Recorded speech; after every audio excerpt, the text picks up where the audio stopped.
మీకు అభ్యంతరం లేకపోతే మీ ఉస్మానియా విశ్వవిద్యాలయానికి నా అడిక్టెడ్ జాగీర్ 1400 ఎకరాలు తీసుకోండి. అది నీ జాగీర్ అయినా సరే మరొక్కసారి ఆలోచించండి.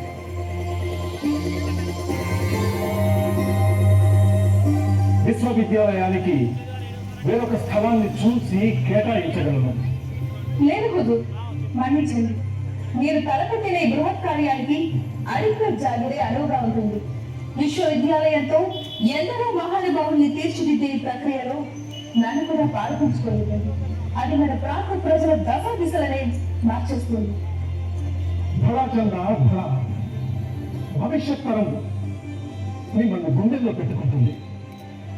విశ్వవిద్యాలయ కీర్తి ప్రతిష్టలతో పాటుగా మీ పేరు కూడా చిరస్థాయిగా నిలిచిపోతుంది.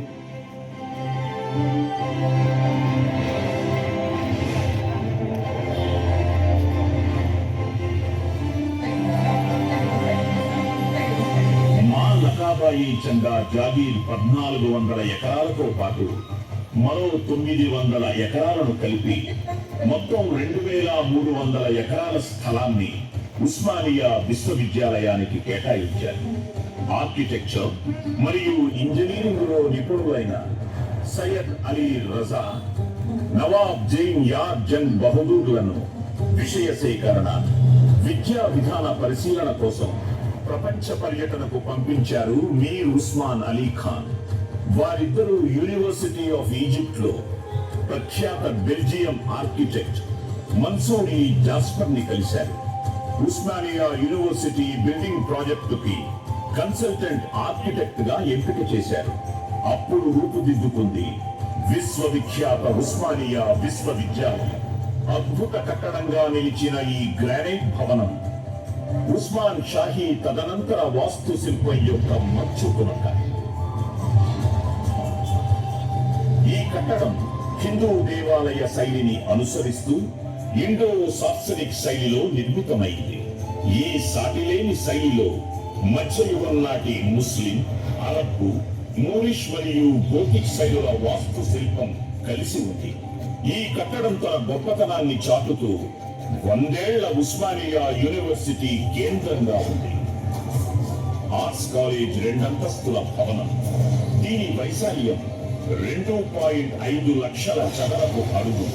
దగ్గరలోని రాతి గనుల నుంచి తీయబడిన గులాబీ రంగు ఛాయతో కూడిన గ్రానైట్ తో చెక్కబడి నిర్మితమైంది.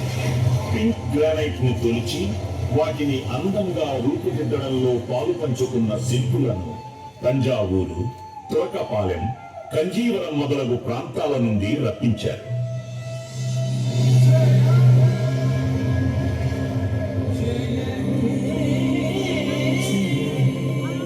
ఉస్మానియా యూనివర్సిటీ గడ్డపై భారత స్వాతంత్ర సమరంతో పాటు ఎన్నో రకాల ఉద్యమాలు జరిగాయి. మారపాటి హనుమంతరావు గారి తెలుగు భాషా వికాస కృషి జరిగింది. విద్యార్థులు అటు ప్రభుత్వానికి ఇటు ప్రజలకు మధ్య వారధిగా నిలిచారు. తెలంగాణ ప్రజలకు కావలసిన స్వేచ్ఛ, సమానత్వ సాధనలోను, భారత స్వాతంత్ర పోరాటంలోను ఎన్నో చారిత్రక ఘట్టాలకు ఉస్మానియా విశ్వవిద్యాలయం సాక్షి. స్వాతంత్రోద్యమ సమయంలో నాటి నిజాం వందే మాతరం అన్న పద ఉచ్చారణను యూనివర్సిటీ మరియు హాస్టళ్లలో నిషేధించారు. వ్యతిరేకించిన విద్యార్థుల వందే మాతర ఉద్యమం ఊరేగింపు ఇక్కడి నుంచే ప్రారంభమై సుల్తాన్ బజార్లోని జైన్ మందిర్ వరకు నాటి హైదరాబాద్ పోలీస్ కమిషనర్ కొత్వాల్ రాజా బహదూర్ వెంకట్రామరెడ్డి సహకారంతో సాగింది. ఉద్యమంలో పాల్గొన్న 350 మంది విద్యార్థులను విద్యా సంస్థ రోల్స్ నుంచి తొలగించారు. వారిలో వందే మాతరం రామచంద్రరావు, దివంగత ప్రధాని పివి నరసింహారావు, ఆరుట్ల రామచంద్రారెడ్డి, అచ్యుతరెడ్డి, దేవులపల్లి వెంకటేశ్వరరావు లాంటి ఎందరో ప్రముఖులున్నారు.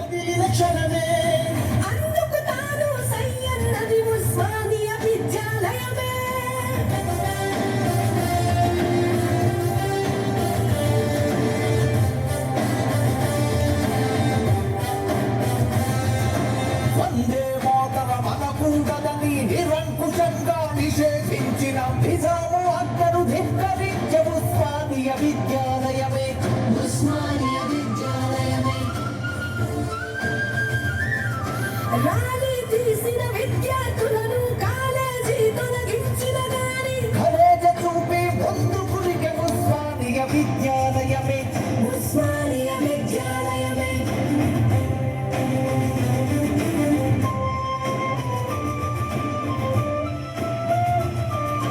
దేశం కోసమే తమ ప్రాణమని దేశ స్వేచ్ఛయే తమ లక్ష్యమని దేశభక్తి తమ ఊపిరంది ఉస్మానియా విద్యాలయమే ఉస్మానియా విద్యాలయమే వందే వందే వందే మాతరం వందే వందే వందే మాతరం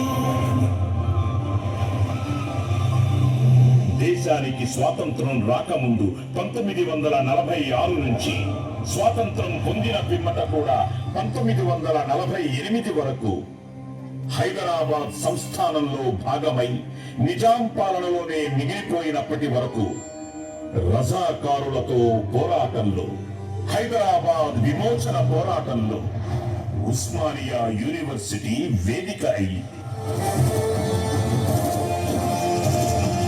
ఉద్యమాల